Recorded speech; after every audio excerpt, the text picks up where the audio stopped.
L'épisode débute avec Eda, qui fouille nerveusement dans les cartons sans parvenir à retrouver ses vêtements. Elle se rend compte qu'elle n'a avec elle que son peignoir de bain. Agacée, elle appelle Mélo, mais celle-ci est tellement absorbée par Kaan qu'elle ne remarque même pas que son téléphone sonne. Il faut que Kaan insiste pour qu'elle décroche. Malheureusement, l'appel n'arrange rien. Mélo a complètement oublié d'emporter les vêtements d'Eda. Eda décide alors de demander à Seran de les lui rapporter. À ce moment-là, Serkan entre à son tour dans la chambre, lui aussi vêtu d'un peignoir. Il lui propose de lui prêter une chemise, mais Eda refuse poliment. Elle sort ensuite de la chambre pour lui laisser le temps de s'habiller. Pendant ce temps, Mélo appelle Erdem et lui demande d'apporter le carton de vêtements chez Serkan. Mais Madame Effet croise Erdem en chemin.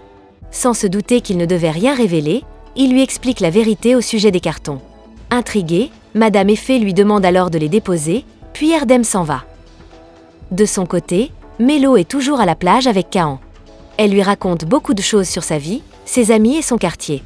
Elle mentionne même le nom d'Eda. Kaan fait semblant d'apprendre seulement à cet instant qu'Eda est son ami. Il ajoute ensuite qu'il risque de ne plus se revoir, car Serkan ne l'apprécie pas, bien qu'ils aient grandi ensemble. Il remarque aussitôt que ses paroles produisent l'effet recherché. Il annonce alors qu'il doit partir travailler, promettant de la recontacter plus tard. Il s'éloigne, affichant un sourire sournois. Pendant ce temps, Serkan est au téléphone avec un collègue, tout en travaillant sur son ordinateur. Eda réapparaît, portant une robe blanche ajustée. Serkan remarque sa tenue et la complimente. Il lui suggère ensuite de servir Madame Aïdan, car celle-ci apprécie particulièrement le plat qu'Eda a préparé. Eda lui sert une portion et l'apporte à Madame Aïdan. La vieille dame fait mine de ne pas aimer le plat.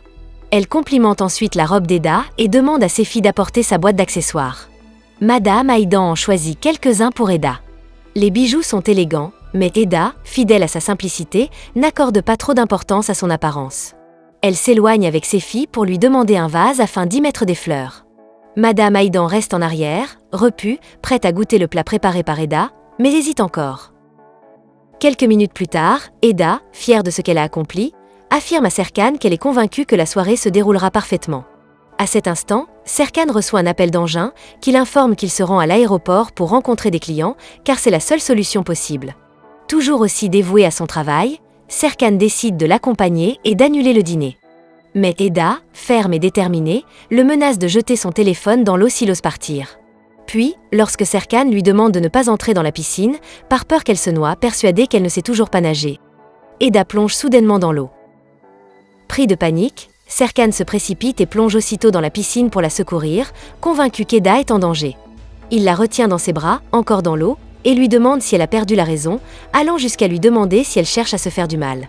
Mais Eda se contente de lui sourire et lui avoue calmement qu'elle sait parfaitement nager. Serkan se met en colère. Il lui reproche de lui avoir fait perdre un temps précieux, alors qu'il était déjà en retard pour son vol avec engin. Il la relâche immédiatement. À cet instant précis, Céline et Ferit arrivent et les aperçoivent tous les deux dans la piscine. Peu après, Madame Aïdan fait également son apparition, accompagnée de son fidèle Séfi. Madame Aïdan leur ordonne de sortir de l'eau et demande à ses filles d'apporter des serviettes pour les sécher. Ils se retrouvent ensuite tous réunis autour de la table. Madame Effet s'excuse d'être venue sans prévenir, mais Serkan la rassure en lui disant qu'elle n'a pas à s'excuser, puisqu'elle fait désormais partie de la famille. Ils échangent quelques paroles, puis, lorsque tout le monde complimente les plats et demande qui les a préparés, Eda annonce avec fierté que c'est Serkan qui a cuisiné. Céline refuse d'abord d'y croire, mais lorsqu'elle réalise que c'est vrai, son visage se fige. Madame Effet remarque alors qu'Eda a ce don particulier de révéler les qualités des autres. Céline s'excuse ensuite pour aller aux toilettes. Eda propose de l'accompagner, mais Céline décline. Une fois seule, Céline fouille discrètement les différentes pièces et chambres de la maison de Serkan afin de vérifier s'il vit réellement avec Eda. Lorsqu'elle finit par en être convaincue, elle se sent profondément mal, repensant au fait que Serkan ne l'avait jamais autorisée à entrer chez lui, prétextant qu'il tenait à préserver son espace personnel. Elle retourne ensuite s'asseoir à table avec les autres. Ferit s'excuse pour répondre à un appel. Profitant de son absence, Céline annonce à Serkan que Ferit va désormais travailler avec eux et qu'il ne manque plus que sa signature. Mais Serkan répond que ce ne sera pas nécessaire, puisque son père, le père de Céline et Céline elle-même ont déjà signé. Ferit revient à table. Céline insiste encore pour obtenir la signature de Serkan et se lève afin d'aller chercher un stylo. À cet instant, Eda se souvient brusquement qu'elle a laissé le contrat de mariage sur la table. Elle se précipite derrière Céline, mais il est trop tard, Céline l'a déjà aperçu. Même lorsqu'Eda tente de le lui arracher des mains, Céline en retient une partie et demande à Serkan si ce document est bien un contrat de mariage. Un silence pesant s'installe. Après quelques secondes, Madame Effet demande ce que Céline veut dire et à quoi correspond ce contrat.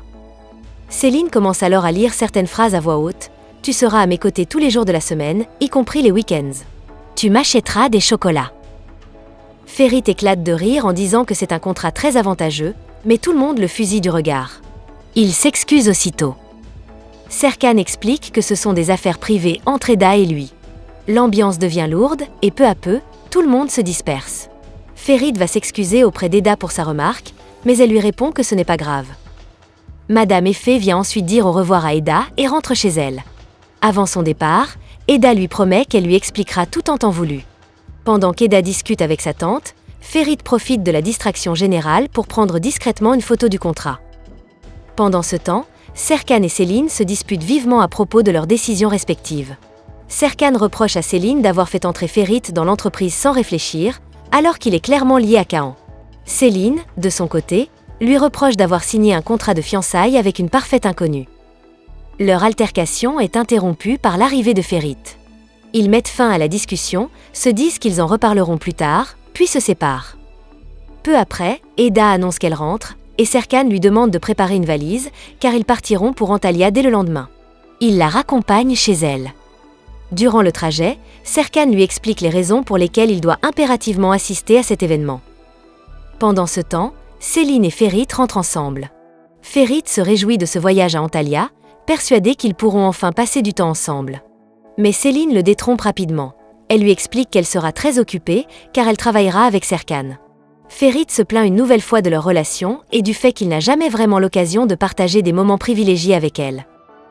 Très tôt le lendemain matin, tout le monde se prépare pour le départ. Peu après, ils arrivent dans un hôtel à Antalya. Serkan et Eda dans une voiture, Céline et son fiancé dans une autre, Engin et Piril dans une troisième. Le responsable de l'hôtel les accueille chaleureusement, puis chacun rejoint sa chambre. Ferit reste légèrement en retrait et téléphone à Kaan. Il lui explique la situation, lui confie à quel point Serkan semble attaché à Eda et lui envoie même la photo du contrat.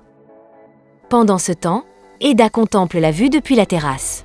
Serkan lui demande quels vêtements elle a apportés.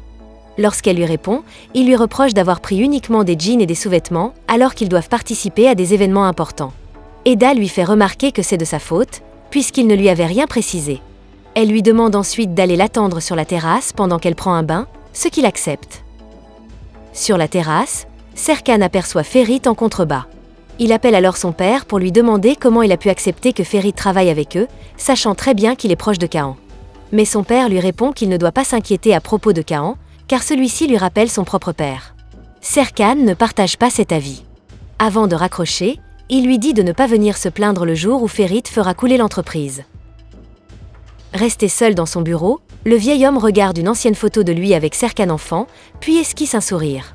De son côté, Madame Aydan tente de vérifier si Eda a passé la nuit chez son fils. Grâce à ses filles, elle découvre rapidement qu'ils sont partis ensemble à Antalya. Elle tente d'appeler Eda, mais celle-ci rejette ses appels. Pendant ce temps, Eda raconte à Serkan à quel point Semi l'appelle souvent. Serkan lui fait alors remarquer qu'au fond, elle l'aime peut-être réellement. Quelques instants plus tard, deux jeunes femmes entrent dans leur chambre, apportant des vêtements et des accessoires féminins. Serkan explique à Eda qu'il s'agit d'un cadeau d'un sponsor de l'hôtel et qu'il serait très honoré si les clientes portaient leurs créations. Eda s'amuse à essayer les tenues, plaisante avec Serkan et prend même des photos de lui. Lorsqu'elle a presque terminé, Serkan quitte la chambre pour aller se préparer. C'est alors que les deux jeunes femmes révèlent à Eda que le fameux sponsor n'est autre que Serkan lui-même. Et c'est ainsi que s'achève cet épisode. Merci infiniment de nous avoir rejoints. Si vous avez apprécié notre résumé, n'hésitez pas à vous abonner et à laisser un pouce bleu. On se retrouve très vite pour la suite. À bientôt!